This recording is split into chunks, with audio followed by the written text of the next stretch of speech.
Hello friends, welcome to lecture number 1 of unit number 6 Entity Relationship Model. Myself Nikul Jaiswal, lecturer in Computer Engineering, Sri KJ Polytechnic, Bharuch. So unit number 6 is Entity Relationship Model. We have already seen what is the ER model. Now in this unit we will discuss the ER model in detail. So this particular unit is divided in 6 lectures. So in the lecture number 1 we will start with the introduction to ER model, then we will discuss the entities, attributes and relationship, and we will also see the basic ER symbols for the entity, attribute and relationship. In the lecture number 2 we will discuss the types of attributes and its notation in ER diagram. Then we will discuss the primary key constraint and weak entity set and strong entity set. In lecture number 3 we will discuss the mapping cardinality constraint. So this is the major topic in entity relationship model, and after that we will discuss the participation constraint. In the lecture number 4 we will discuss the problem with ER model and conversion of ER model into relationship. So in this we will see how to convert the ER diagram into a actual database tables. In the lecture number 5 we will discuss the enhanced entity relationship model. So in this lecture we will discuss the two major topics, that is specialization and generalization. And in the lecture number 6 we will discuss the examples of various ER diagram. Now in today's lecture we will discuss the this major topics. So we will start with this lecture with the introduction to ER model. Then we will discuss what is entities, attributes and relationship. After that we will see what is ER diagram and how to construct the ER diagram, and what is the requirement of ER diagram and why the ER diagram required. And after that we will conclude our lecture with the basic ER symbols. So let's start with our first topic, that is introduction to ER model. So introduction to ER model. So ER means entity relationship model. તો આમાં આપણે જે પણ database બનાવવાનો છે એ એન્વાયરમેન્ટના entities identify કરવાના છે અને એ એન્ટિટીઝના રિલેશનશિપ આઈડેન્ટિફાઈ કરવાના છે. એ આપણે જોઈશું ડિટેલમાં કે what is entity and what is relationship. So to design and develop a database for any organization, it is necessary to understand the data requirement of that organization. તો જ્યારે પણ આપણે કોઈ ડિઝાઇન કરવાનો હોય કે કોઈ ડેટાબેઝ ડેવલપ કરવાનો હોય કોઈ પર્ટિક્યુલર સિસ્ટમ માટે, લેટ સપોઝ કે લાઇબ્રેરી મેનેજમેન્ટ સિસ્ટમ છે કે હોસ્પિટલ મેનેજમેન્ટ સિસ્ટમ છે કે પછી કોલેજ મેનેજમેન્ટ સિસ્ટમ છે, એવી કોઈ પણ પછી લેટ સપોઝ કે રેલવે બુકિંગ, ઓનલાઈન રેલવે બુકિંગનો તમારો સોફ્ટવેર બનાવો છે તો એના માટે પણ ડેટાબેઝ બનાવવો પડે.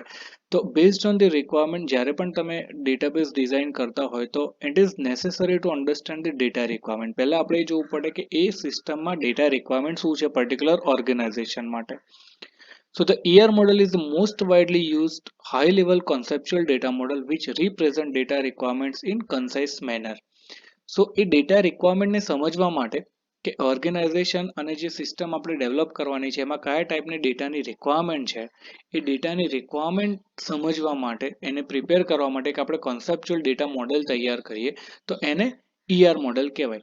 આપણે બેઝિક એક્ઝામ્પલની વાત કરીએ કે લેટ સપોઝ કે આપણે કોઈ બિલ્ડિંગ, તમે કોઈ એપાર્ટમેન્ટ પરચેસ કરવા જાઓ અને એપાર્ટમેન્ટ બન્યું ના હોય તો એમાં એક મોડેલ તમને બનાવેલું બતાવે કે એપાર્ટમેન્ટ કંઈક આ ટાઈપનું દેખાશે બન્યા પછી.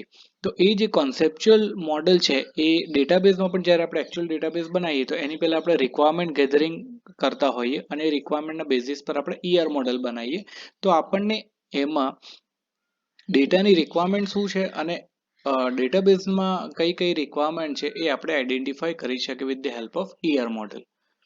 સો entity relationship model is based on the perception of real world. એટલે આપણે લેટ સપોઝ કે હોસ્પિટલ મેનેજમેન્ટ માટે આપણે કોઈ સોફ્ટવેર બનાવો છે અને એમાં આપણે ડેટાબેઝ બનાવવાનો છે હોસ્પિટલ મેનેજમેન્ટ માટે. તો એ જે ER મોડેલ છે એ that will be based on the real world. એટલે જે રિયલ વર્લ્ડની ઓબ્જેક્ટ્સ છે, લેટ સપોઝ કે હોસ્પિટલની વાત કરીએ તો એમાં ડોક્ટર્સ હોય, બેડ્સ હોય, પેશન્ટ્સ હોય, નર્સ હોય, દેન મેડિકલ સેન્ટર હોય, પછી ફાર્મસી હોય, તો એ બધા રિયલ વર્લ્ડ ઓબ્જેક્ટ કહેવાય. એના બેઝિસ પર આપણે એન્ટિટી રિલેશનશિપ મોડેલ ડિઝાઇન કરતા હોઈએ છીએ. So a real world consists of the collection of basic objects and relationship among these objects. તો જે રિયલ વર્લ્ડ સિનારીઓ છે એમાં પણ ડિફરન્ટ ઓબ્જેક્ટ્સ હોય અને એ ઓબ્જેક્ટ વચ્ચે રિલેશનશિપ હોય. તો આપણે હોસ્પિટલ મેનેજમેન્ટની વાત કરીએ તો એમાં ડોક્ટર અને પેશન્ટ એ બે મેઇન ઓબ્જેક્ટ છે અને બે ઓબ્જેક્ટ વચ્ચે પણ રિલેશનશિપ હોય. Clear? So this model is also referred as a ER model. The ER model is high level conceptual data model. So it is a logical data model અને એના base પર આપણે database design કરતા હોઈએ છીએ. So it is widely used in database design to represent a conceptual schema. The conceptual schema is concise description of the data requirement of different kind of users in the organization. તો conceptual schema શું છે કે જે પણ ઓર્ગેનાઇઝેશનમાં જે requirement છે, યુઝર્સની requirement છે, એ યુઝર્સની કયા ડેટાની રિક્વાયરમેન્ટ છે, that will be described in the conceptual schema. તો બેઝિકલી conceptual schemaમાં શું હોય કે ડેટા રિક્વાયરમેન્ટ ડિફરન્ટ યુઝરની ડેટા રિક્વાયરમેન્ટ શું છે પર્ટિક્યુલર ડેટાબેઝ માટે, that will be described by the conceptual schema. Thus, a conceptual schema represents the overall logical structure of the database. So basically, ER model will represent the overall logical structure of the database. તો જે database આપણો તૈયાર થવાનો છે એ logically એનું structure કેવું હશે, that will be described by the ER diagram.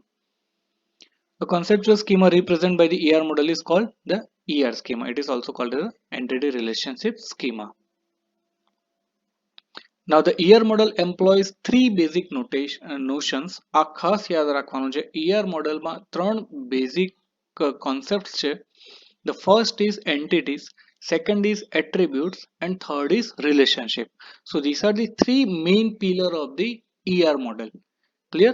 So entities કોને કહેવાય? તો જે real world ના object હોય એને entities કહેવાય. એ ઓબ્જેક્ટની જે પ્રોપર્ટીઝ હોય એને એટ્રીબ્યુટ્સ કહેવાય અને એ જે ઓબ્જેક્ટ વચ્ચે બે ઓબ્જેક્ટ વચ્ચે જે એસોસિએશન હોય that will be called as a relationship. તો હોસ્પિટલ મેનેજમેન્ટની વાત કરીએ તો ડોક્ટર અને પેશન્ટ એ બે ઓબ્જેક્ટ છે. હવે ડોક્ટરની પણ કોઈ પ્રોપર્ટીઝ હશે કે ડોક્ટરનું આઈડી હશે, ડોક્ટરનું નેમ હશે, એનું ક્વોલિફિકેશન હશે, એનો ડિપાર્ટમેન્ટ હશે, તો that will be called as attribute. તો એને પ્રોપર્ટીઝ પણ કહેવાય. ક્લિયર? એવી જ રીતે પેશન્ટની પણ પ્રોપર્ટીઝ હશે કે પેશન્ટ આઈડી હશે, પેશન્ટ નેમ હશે, એને કયા ટાઈપનું ડિઝીઝ છે, એ કયા રૂમ એને અલોટ થયો છે અને કયા નર્સિસ એને અલોટ થાય છે, that will be the attribute of the patient. તો એ પેશન્ટની પ્રોપર્ટીઝ કહેવાય. તો એન્ટિટીઝની જે પ્રોપર્ટીઝ છે that will be called as a attributes. And after that the last is relationship. તો ડોક્ટર અને પેશન્ટ વચ્ચે શું રિલેશનશિપ છે that will be identified by the relationship. Clear? તો association between the doctor and patient will be called as a relationship. તો આ main ત્રણ pillars છે ER મોડેલના. First is entity, second is attribute, and third is relationship. So let's start with the first pillar that is called as a entity. તો હવે આપણે entity ડિટેલમાં discuss કરીશું કે entity કોને કહેવાય. So an entity is a thing or object existing in the real world that is distinguishable from all other objects. તો જે એન્ટિટી છે એ આપણે કોઈ પર્ટિક્યુલર એન્વાયરમેન્ટની જો વાત કરીએ તો એ પર્ટિક્યુલર એન્વાયરમેન્ટમાં જે એક્ઝિસ્ટિંગ થિંગ હોય કાં તો ઓબ્જેક્ટ હોય that will be called as a entity. તમે ક્લાસરૂમ એન્વાયરમેન્ટની વાત કરો તો ક્લાસરૂમમાં કયા કયા ઓબ્જેક્ટ હોય? તો બેન્ચીસ હોય, બ્લેકબોર્ડ હોય, સ્ટુડન્ટ હોય અને ફેકલ્ટી હોય. ક્લિયર? પછી ફેન હોય, ફેકલ્ટી માટે સ્ટૂલ હોય, ટેબલ હોય, that will be called as a object. તો એ જે એન્વાયરમેન્ટ છે, ક્લાસરૂમનું એન્વાયરમેન્ટ છે, એમાં ડિફરન્ટ ઓબ્જેક્ટ છે. હવે ઓબ્જેક્ટ કેવા હોવા જોઈએ? એકબીજાથી ડિસ્ટિંગ્વિશેબલ એટલે અલગ હોવા જોઈએ. તો ટીચર અને સ્ટુડન્ટ વચ્ચે ડિફરન્સ છે તો એ ડિફરન્સ ક્રિએટ કરે ઓબ્જેક્ટ્સ. ક્લિયર? પછી બેન્ચીસ એન્ડ ટેબલ. તો ફેકલ્ટી માટે ટેબલ હોય, સ્ટુડન્ટ માટે બેન્ચીસ હોય. તો આ બધા ઓબ્જેક્ટ થઈ ગયા કહેવાય. તો જે પણ આપણે રિયલ વર્લ્ડ સિનારીઓની વાત કરીએ તો એમાં જે ઓબ્જેક્ટ્સ હોય that will be called as a entity. એવી જ રીતે જો તમે હોસ્પિટલ મેનેજમેન્ટની વાત કરો તો હોસ્પિટલમાં કયા કયા ઓબ્જેક્ટ હોય? એક તો ડોક્ટર હોય, દેન નર્સ હોય, પછી સપોર્ટ સ્ટાફ હોય, પછી પેશન્ટ હોય, રૂમ્સ હોય, ઓપરેશન થિયેટર્સ હોય, ડિફરન્ટ મેનેજમેન્ટનો સ્ટાફ હોય. તો એ બધી રિયલ વર્લ્ડ ઓબ્જેક્ટ કહેવાય, થિંગ કહેવાય. So entity is a thing or object existing in the real world. એના બેસિસ પર આપણે ડેટાબેઝ ડિઝાઇન કરતા હોઈએ છીએ. For example, any customer of a bank is an entity. તો આપણે બેંકના એન્વાયરમેન્ટની વાત કરીએ તો કસ્ટમર ઇઝ વન એન્ટિટી, પછી બેંકના એમ્પ્લોય છે that is one entity, પછી અકાઉન્ટ છે બેંકમાં that is one entity, then loan છે that is different entity. તો એ જે રિયલ વર્લ્ડના ઓબ્જેક્ટ છે that will be called as a entity. So customer say Ria exists in a real world as she is living thing. તો રિયાને as આપણે object entity કહી શકીએ. Now she can be distinguishable from other customer based on her customer ID, name, address and other data. તો બીજો જે customer છે that may be there will be a number of customers in a bank. તો બધા જ કસ્ટમરને એકબીજાથી તમે અલગ કેવી રીતે પાડી શકો? તો એ બધા જ કસ્ટમરની એક અલગ પ્રોપર્ટીઝ હોય અને એ પ્રોપર્ટીઝથી તમે ડિફરન્ટ કસ્ટમર્સને અલગ કરી શકો, ડિસ્ટિંગ્વિશ કરી શકો, ડિફરન્સ તમે બતાવી શકો. તો રિયા છે એ પણ એક કસ્ટમર છે અને પણ બીજા કસ્ટમરથી કઈ રીતે અલગ છે? તો એનું કસ્ટમર આઈડી અલગ હશે, એનું કસ્ટમર નેમ અલગ હશે, એનું એડ્રેસ અલગ હશે. તો તમે બે જે કસ્ટમર છે, બે ઓબ્જેક્ટ છે, એને તમે differentiate કરી શકો with the help of property. Also she is different from the employee, an account, a loan, a transaction or a branch. તો આ બીજા એક ડિફરન્ટ ઓબ્જેક્ટ છે, તો એ ઓબ્જેક્ટ થી પણ તમે એને અલગ કરી શકો. Similarly, each employee, account, loan, transaction and branch is also an entity. તો એ એન્વાયરમેન્ટમાં એમ્પ્લોયી પણ એક એન્ટિટી છે, એકાઉન્ટ પણ એન્ટિટી છે, લોન, ટ્રાન્ઝેક્શન અને બ્રાન્ચ પણ એક ડિફરન્ટ એન્ટિટી છે. Other example include any particular person, student, college, subject, book, author, bike, car and so on. All are the examples of the entity. These all are exist in real world and can be distinguishable from other ones. The entity possesses certain properties. દરેક એન્ટિટીની એક property, certain properties હોય. The value of this property distinguish one entity from other entity. બે customer હોય તો બે એ અલગ object છે એવું આપણે કેવી રીતે કહી શકીએ? તો બંનેના કસ્ટમર આઈડી અલગ હોય, બંનેના નેમ અલગ હોય, બંનેના એડ્રેસ અલગ હોય. તો એવી રીતે તમે બે ઓબ્જેક્ટ અલગ અલગ ડિસ્ટિંગ્વિશ એકબીજાથી કરી શકો. For example, the properties of the customer include the customer ID, name, address and contact number. Now we have major two categories of entities. First is concrete entity, second is abstract entity. So concrete entity કોને કહેવાય? A concrete entity is a physically existing entity such as customer, employee, book. તો જેનું physical existence હોય એવી entity ને આપણે concrete entity કહીએ છીએ. And abstract entity has no physical existence. જેનું કોઈ physical existence ના હોય એવા entities ને આપણે abstract entity કહીએ છીએ, such as account, loan or a subject. Now we will discuss the entity set. હવે આપણે entity discuss કરી લીધું કે entity કોને કહેવાય? તો જે real world thing અને object હોય particular environment માં, તો એને object કહેવાય કે entity કહેવાય. હવે entity set કોને કહેવાય? તો આપણે set theory already તમે ભણી ગયા હશો. તો set theory માં શું છે કે same properties ના જે entities હોય એના આપણે જે collection કરીએ that will be called as a entity set. So entity set is a set of entities of a same type. તો customer છે that will be called as entity set. કેમ? કારણ કે એમાં ઘણા બધા customers આવે. પણ customer અને employee બે અલગ વસ્તુ છે. બરાબર છે? તો સેમ ટાઈપના જે ઓબ્જેક્ટ્સ હોય એનું તમે જે કલેક્શન બનાવો that will be called as a entity set. તો કસ્ટમર બેંકના જે છે that will be called as a entity set. તો એ સેટમાં ઘણા બધા કસ્ટમર્સ હોય તો એ ઘણા બધા ઓબ્જેક્ટ્સ એમાં તમે મૂકી શકો. ક્લિયર? પણ કસ્ટમર અને એમ્પ્લોયી એ બંને ઓબ્જેક્ટ અલગ છે. એ બંનેને તમે એક એન્ટિટી સેટમાં ના મૂકી શકો. કેમ? કારણ કે બંનેની પ્રોપર્ટીઝ અલગ અલગ છે. કસ્ટમરમાં બધા જ કસ્ટમરને જે એટ્રીબ્યુટ્સ છે that will be the same. એમાં વેલ્યુઝ ડિફરન્ટ હોઈ શકે. ધારો કે કસ્ટમર નેમ છે એક પ્રોપર્ટી થઈ, તો એમાં નેમ ડિફરન્ટ વેલ્યુ હોઈ શકે. કસ્ટમર આઈડીમાં ડિફરન્ટ વેલ્યુઝ હોઈ શકે. પણ કસ્ટમર અને એમ્પ્લોયીનું તમે ગ્રુપ ના બનાવી શકો કારણ કે બંનેના એટ્રીબ્યુટ્સ અલગ અલગ છે. તો એન્ટિટી સેટ કોને કહેવાય? કે સેમ ટાઈપના જે ઓબ્જેક્ટ્સ હોય એનું તમે કલેક્શન બનાવો, એને સેટ બનાવો that will be called as a entity set. તો કસ્ટમર એક એન્ટિટી સેટ થઈ ગયો, એમાં ઘણા બધા કસ્ટમર્સ હોય. એમ્પ્લોયી એક એન્ટિટી સેટ થઈ ગયો, એમાં ઘણા બધા એમ્પ્લોઈઝ હોય. તો કસ્ટમરના એટ્રીબ્યુટ્સ બધા સેમ હોય, એમ્પ્લોઈઝના એટ્રીબ્યુટ્સ બધા સેમ હોય, પણ જે કસ્ટમરના એટ્રીબ્યુટ્સ છે એમાં વેલ્યુઝ ડિફરન્ટ હોય. So all entities in an entity set share the same property. Entity સેટમાં એક એન્ટિટી સેટમાં જેટલા પણ એન્ટિટીઝ છે એ બધાની પ્રોપર્ટી સેમ હશે.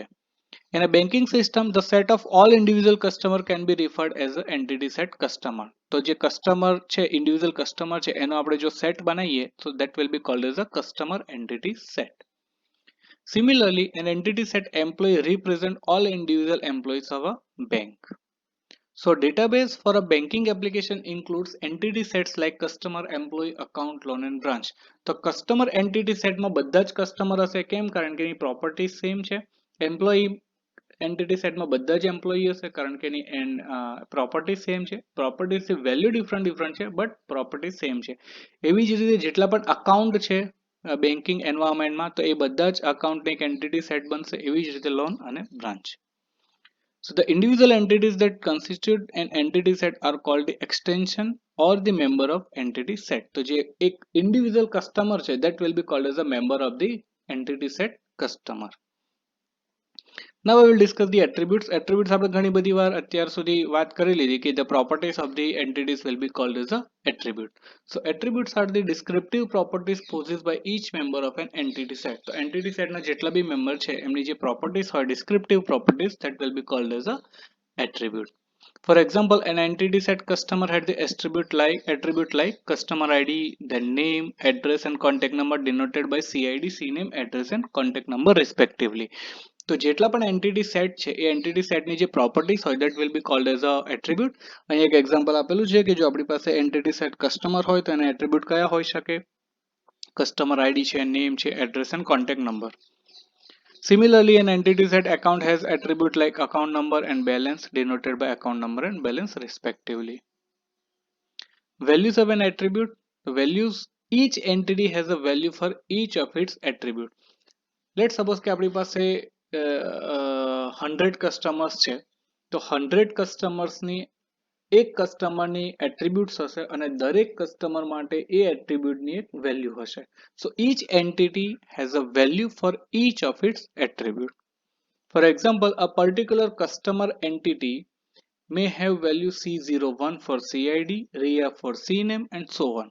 So this type of value will be present for the particular attribute for the particular entity. Entity set ની વાત નથી કરતા. Entity set માં જેટલા પણ entities છે એ દરેક entity માટે દરેક attribute માટે એક value હશે.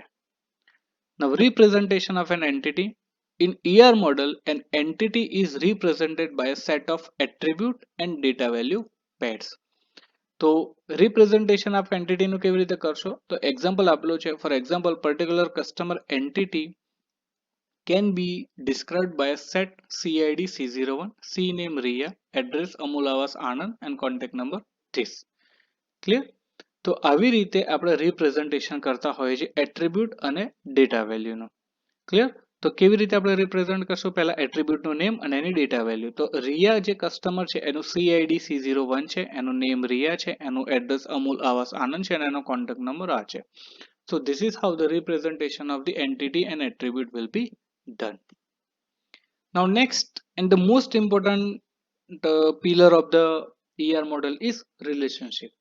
હવે જે બે different entities હોય એ બે different entities વચ્ચે કઈ ના કઈ relationship હોય. તો a relationship is an association or connection among several entities. તો relationship બે entities વચ્ચે જ હોય. બે attribute વચ્ચે ક્યારે relation ના હોય અને entity અને attribute વચ્ચે ક્યારે relation ના હોય. Relationship ખાલી ને ખાલી બે entities વચ્ચે જ હોય. So a relationship is an association among several entities. In banking application, each and every account is associated with some particular customer. તો બેંકમાં બે એન્ટિટી સેટ છે, તો કસ્ટમર એન્ટિટી સેટ છે અને એક અકાઉન્ટ એન્ટિટી સેટ છે. તો બે વચ્ચે રિલેશન તો હશે. કેમ? કારણ કે કસ્ટમરનું એક અકાઉન્ટ હશે અને અકાઉન્ટ દરેક અકાઉન્ટ માટે એક કસ્ટમર તો હશે જ. અને જે બેંકમાં કોઈ કસ્ટમર છે તો એનું અકાઉન્ટ તો હશે. તો એ અકાઉન્ટ અને કસ્ટમર વચ્ચે રિલેશનશિપ થયું. Clear? So in a banking application, each and every account is associated with some particular customer. તો એ કસ્ટમર એન્ટિટી સેટ અને અકાઉન્ટ એન્ટિટી સેટ વચ્ચે રિલેશનશિપ છે એવું આપણે કહી શકીએ. So in other words, each and every customer owns an account in a bank. This kind of association is known as relationship. For example, there is a relationship between a customer say RIA and some account say account with account number A01. તો આવું relationship હોઈ શકે કે RIA નામની જે customer છે એનો account number A01 હશે. This relationship indicates that A01 account is owned by a customer RIA. તો relationship નો મતલબ શું થાય કે એ બે જે association છે તો આપણે એવું કહી શકીએ કે RIA નામની જે કસ્ટમર છે એનું અકાઉન્ટ નંબર A01 છે. That is the relationship between the two different entities. Now relationship set. તો જેવી રીતે રિલેશનશિપની વાત કરી, જે સેમ ટાઈપના રિલેશનશિપનું કલેક્શન હોય, that will be called as a relationship set. So a relationship set is a set of relationship of same type. For example, there is a relationship between the each account and some particular customer. તો દરેક account અને દરેક customer વચ્ચે relationship હશે, તો એ જે account અને કસ્ટમરનો જે રિલેશનશિપ બને છે એના દરેક ઇન્ડિવિજ્યુઅલ એન્ટિટીનું જે રિલેશનશિપ બનશે એનો જે સેટ છે, that will be called as a relationship set. The set of all such relationship name account holder is known as relationship set. તો આવું જે relationship set હોય એને તમે એક નેમ પણ આપી શકો, તો અહીંયા નામ આપેલું છે account holder.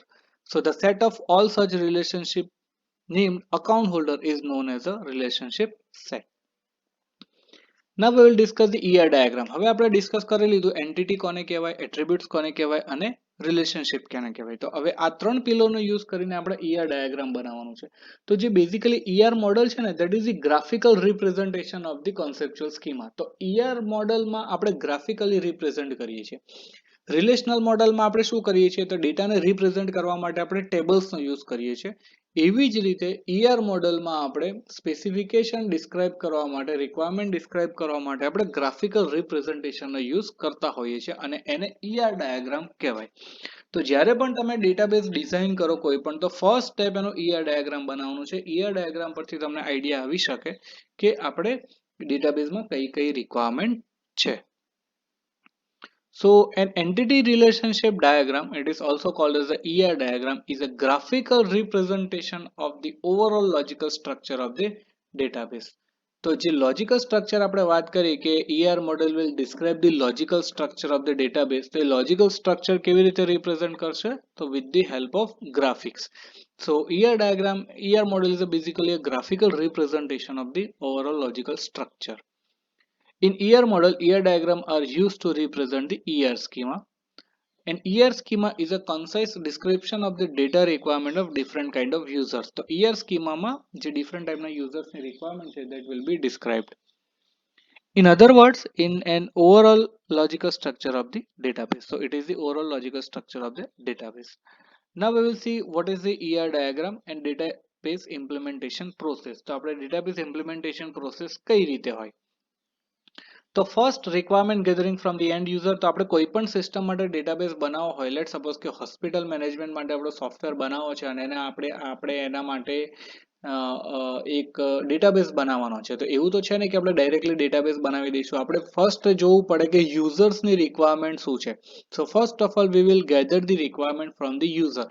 એ જે એન્ડ યુઝર જેમને યુઝ કરવાની છે એમની શું રિક્વાયરમેન્ટ છે અને એના બેઝિસ પર આપણે એક ડેટાબેઝ તૈયાર કરતા હોઈએ છીએ. તો ફર્સ્ટ સ્ટેપ શું છે ડેટાબેઝ ઇમ્પ્લિમેન્ટેશન પ્રોસેસનો, કે requirement gathering from the and user. પછી આપણે એન્ટિટી સેટ આઈડેન્ટિફાઈ કરીશું કે લેટ સપોઝ કે કોઈ બેંકમાંથી રિક્વાયરમેન્ટ આવે છે કે બેન્કિંગનો તમારે સોફ્ટવેર બનાવવાનો છે અને એના માટે ડેટાબેઝ ડિઝાઇન કરવાનો છે. તો ફર્સ્ટ ઓફ ઓલ આપણે બેંકના જે એન્ડ યુઝર છે એની રિક્વાયરમેન્ટ પરથી આપણે એન્ટિટી સેટ આઈડેન્ટિફાઈ કરીશું કે બેંકમાં કસ્ટમર છે, એમ્પ્લોયી છે, લોન છે, અકાઉન્ટ છે, એવી આપણે એન્ટિટી સેટ્સ આઈડેન્ટિફાઈ કરીશું.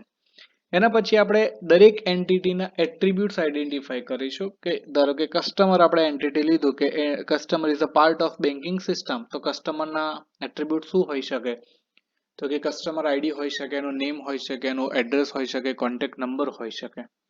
સો we will identify the attributes. After that we will identify the relationship among the entities. હવે જે different આપણે entities identify કરી લીધા, એ આઈડેન્ટિફાઈ કર્યા પછી આપણે એ દરેક એન્ટિટીઝના રિલેશનશિપ આઈડેન્ટિફાઈ કરવાના છે કે કયા કયા એન્ટિટીઝ વચ્ચે રિલેશનશિપ છે અને એસોસિએશન હોઈ શકે. After identifying this we will construct the ER diagram. Clear? તો આ ત્રણ આઈડેન્ટિફાઈ કર્યા પછી આપણે ER diagram બનાવીશું અને એના બેસિસ પરથી we will convert our construct the ER model into relations. That means જે આપણે ER diagram બનાવ્યો છે એના પરથી આપણે રિલેશનલ મોડલ બનાવવાનું છે. That means આપણે એને ટેબલ્સમાં કન્વર્ટ કરીશું. તો આ એક બેઝિક ઇમ્પ્લિમેન્ટેશન છે કે પહેલા રિક્વાયરમેન્ટ ગેધરિંગ છે, એના પછી એન્ટિટી સેટ આઈડેન્ટિફાઈ કરવાના, પછી એટ્રીબ્યુટ્સ આઈડેન્ટિફાઈ કરવાના, પછી રિલેશનશિપ આઈડેન્ટિફાઈ કરવાના. After that we will construct the ER diagram based on the entity set, attributes and relationship.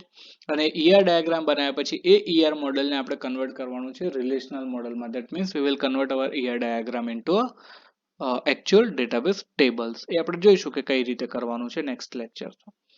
Now we will see the basic ER symbols. So an entity set notation is rectangle and symbol is this. So this is how the entity set will be represented. Example, let's suppose કે customer entity set હોય તો આવું આપણે એક rectangle બનાવવાનું છે અને એમાં આપણે entity set નું name લખીશું. So this is how the entity set will be represented. તો entity set માટે આપણે rectangle લેવાનું છે અને rectangle માં આપણે અંદર entity set નું name લખીશું. So this is how the entity set will be represented. Next is attribute. Notation is ellipse. Symbol is this ellipse અને example છે CID. તો કસ્ટમર નું જો CID હોય તો આપણું ellipse આવું ડ્રો કરવાનું છે અને ellipse માં આપણે attribute નું name લખીશું. So this is how the attribute will be noted. Then second is name, then address. So this is how the attributes can be denoted. Next is relationship set. Notation is diamond. Symbol is diamond. Example is account holder. તો બે entity વચ્ચે જ્યારે પણ તમે relationship બનાવો તો relationship કંઈક આવું હોય. We will represent in with the diamond અને એમાં આપણે રિલેશનશિપનું નામ લખવાનું છે. Next is link. So it will use to identify the link between the entity set and attribute and the entity set and relationship. તો લિંક આપણે હંમેશા બે જ જગ્યાએ યુઝ કરીએ છીએ. ફર્સ્ટ એન્ટિટી અને એટ્રીબ્યુટને લિંક કરવા માટે અને એન્ટિટી અને રિલેશનશિપને લિંક કરવા માટે. બે એન્ટિટી ક્યારેય લિંક થઈ શકે નહીં, એ હંમેશા યાદ રાખવાનું. So symbol is line. So with the help of line you can link the entity set to attribute and entity set to relationship. So this is the basic ER diagram, small ER diagram for this relation. તો અહીંયા એક મારું entity set છે customer, એના attributes છે CID, name અને address, અને બીજું એન્ટિટી સેટ છે account, A number, balance and branch. Clear? તો કસ્ટમર એ મારું એન્ટિટી સેટ છે. તો આવી રીતે પણ તમને એક્ઝામમાં પણ આ રીતે કોઈ સ્કીમા આપી શકે કે first there will be a your entity name, entity set name, and this will be in the bracket will be a attribute. તો આવી રીતે ફર્સ્ટ જે હોય એ એન્ટિટી સેટનું નેમ હોય અને બ્રેકેટમાં જે હોય that will be attribute, અને તમને એવું કહે કે આનું ER ડાયાગ્રામ તમારે ડ્રો કરવાનું છે. એવી જ રીતે સેકન્ડ એન્ટિટી સેટ છે અકાઉન્ટ. તો અકાઉન્ટ નંબર, બેલેન્સ અને બ્રાન્ચ એના એટ્રીબ્યુટ્સ છે. તો અહીંયા મેં એન્ટિટી સેટ લીધું છે કસ્ટમર. તો એન્ટિટી સેટ છે તો એને મેં રેક્ટેંગલમાં લીધું અને એલિપ્સમાં એની property CID, name and address. તો તમે જોઈ શકો છો કે આ લિંક યુઝ કરી છે to link between the entity set and attributes. એવી જ રીતે અહીંયા અકાઉન્ટ મેં લીધું છે અને અકાઉન્ટમાં એકાઉન્ટ નંબર, બેલેન્સ અને બ્રાન્ચ એના એટ્રીબ્યુટ છે. હવે આપણને ખબર પડે કે અકાઉન્ટ અને કસ્ટમર વચ્ચે એક રિલેશનશિપ હોઈ શકે. તો એ રિલેશનશિપ આપણે ક્રિએટ કરવાનું હોય તો એ રિલેશનશિપનું મેં નામ આપ્યું છે અકાઉન્ટ હોલ્ડર.